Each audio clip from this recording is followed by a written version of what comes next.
هذا وش قال؟ اعلموا أنما الحياة الدنيا لعب ولهو وزينة وتفاخر بينكم وتكاثر في الأموال والأولاد. شوف الترتيب، شوف الترتيب.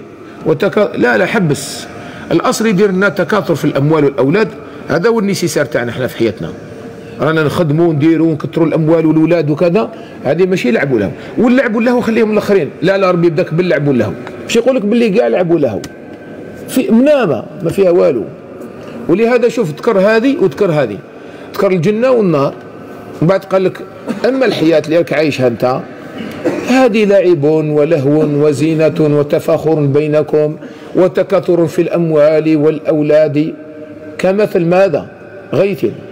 كما الغيث كي ينزلوا ربي عز وجل أعجب الكفار نباته، الزراع الفلاحين عجبهم النبات نتاعو، اطلع هاج فيهيج فتراه مصفرا، يهيج مباشرة تشوف ربيع الدنيا والسنابل طالعة والحقول ما شاء الله. هكذا الإنسان يقول خلاص شاب الحال. الربيع هو القصير كامل في الدنيا، الربيع هو أقصر الفصول. فإذا بها فيهيج فتراه مصفرا. شوف يهيج تراه مصفرا، الأصل وش يقولنا ربي؟ فيهيج فتراه مخضرا وكذا. نحن قال مراحل، قال غير يهيج ومن بعد تراه مصفرا، لأنه سرعان ما تجي تمتع بالدنيا هذه من بعد تلقاها راحت صفارت فتراه مصفرا. هكذا قال الله تبارك وتعالى. ثم قال ثم يكون حطاما، حطام نعفس عليه تبن، ثم يكون حطاما. وفي الآخرة عذاب شديد ومغفرة من الله ورضوان. الآخرة هي الصح دوك الآن. وش نديروا احنا؟ ما نعيشوش، ما ناكلوش، ما نكسبوش؟ لا، موش هذا المفهوم. نحن الآن كل وش عطاه الله يسخروا للآخرة، يخدم به الطريق للآخرة.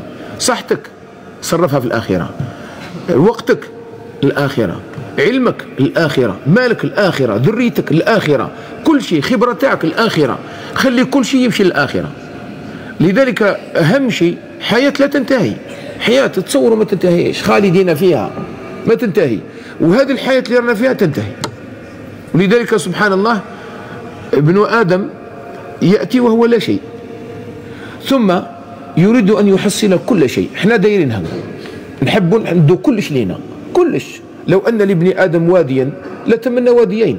كن يعطيك ربي الآن دركا الدنيا كاملة تاع ذهب، تتمنى واد آخر، تتمنى واحد أخرى، دنيا أخرى تاع ذهب. فهكذا الطبع فينا، ما عادي جبلة.